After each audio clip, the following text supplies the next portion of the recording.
அனைவருக்கும் வணக்கம். என் லைஃப்பில் இந்த மாதிரி ஒரு பெயின்ஃபுல்லான ஒரு சுச்சுவேஷனை நான் ஃபேஸ் பண்ணதே கிடையாது. மனசு முழுக்க வலி வலி மட்டும்தான். இந்த சுற்றுப்பயணத்தில் என்னென்ன மக்கள் பார்க்க வராங்க, அதுக்கு ஒரே ஒரு காரணம் தான், அவங்க என் மேலே வச்சிருக்கிற அன்பும் பாசம்.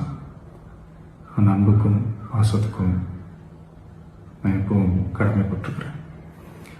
அதனால தான் இந்த சுற்றுப்பயணத்தில் மற்ற எல்லா விஷயங்களையும் தாண்டி மக்களுடைய சேஃப்டி, அதில் எந்த காம்ப்ரமைஸும் பண்ணிடக்கூடாதுன்றதுக்காக தான் அது என் மனசில் ரொம்ப ஆழமாக இருக்கும் அந்த எண்ணம்.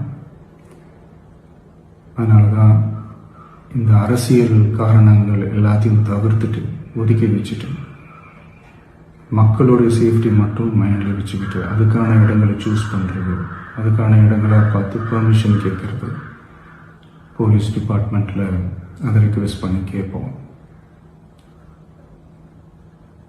ஆனால் நடக்கக்கூடாதது நடந்துருச்சு.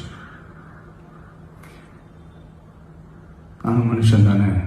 அந்த நேரத்தில் அத்தனை பேர் பாதிக்கப்பட்டு இருக்கும்போது எப்படி அந்த ஊரை விட்டுட்டு என்னால் கிளம்பி வர முடியும்?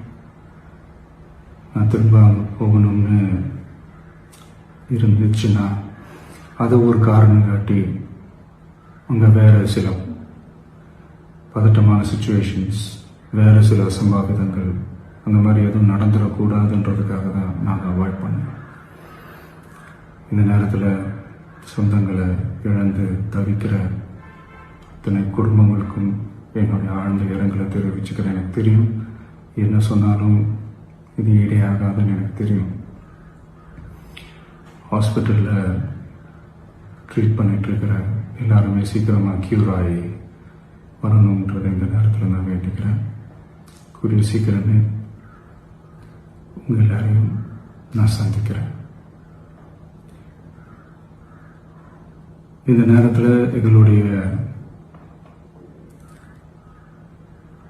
வலிகளை, எங்களுடைய நிலைமையை புரிஞ்சுக்கிட்டு எங்களுக்காக பேசின அரசியல் கட்சிகளை சார்ந்த நண்பர்கள், தலைவர்கள் அனைவருக்கும் என்னுடைய நன்றியை தெரிவிச்சுக்கிறேன். கிட்டத்தட்ட ஒரு 5 மாவட்டத்துக்கு பிரச்சாரத்துக்கு போனோம். இந்த மாதிரி எதுவுமே நடக்கல. ஆனால் கரூரில் மட்டும் ஏன் எப்படி நடக்குது, எப்படி நடக்குது?